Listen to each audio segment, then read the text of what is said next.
একজন মানুষ নিজের পকেটের টাকায় পুরো একটি কূপ কিনলেন শুধুমাত্র এই কারণে যে গরিব মানুষগুলো বিনামূল্যে পানি পাবে। সেই মানুষটির নাম হযরত উসমান ইবনে আফফান রাদিয়াল্লাহু আনহু। কিন্তু গল্পটা এখানেই শেষ নয়। মদিনায় হিজরতের পর মুসলমানরা পড়লেন এক ভয়াবহ সমস্যায়। পুরো মদিনায় মিষ্টি পানির একমাত্র উৎস ছিল বীরে রুমার কূপ।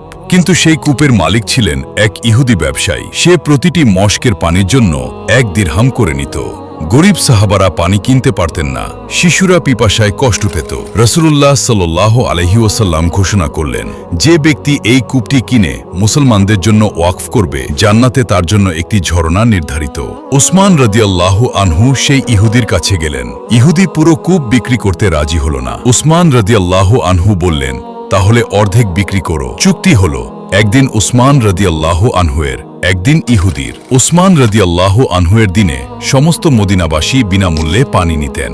পরদিন ইহুদির দিনে কেউ আর আসত না, কারণ আগের দিনই সবাই 2 দিনের পানি ভরে নিয়ে যেত। ইহুদি বুঝল এভাবে তার ব্যবসা চলবে না। সে নিজেই এসে বলল, বাকি অর্ধেকও কিনে নাও। উসমান রাদিয়াল্লাহু আনহু 12,000 দিরহাম দিয়ে পুরো কূপটি কিনলেন এবং সেই দিন থেকে চিরতরে সমস্ত মুসলমানের জন্য বিনামূল্যে উন্মুক্ত করে দিলেন।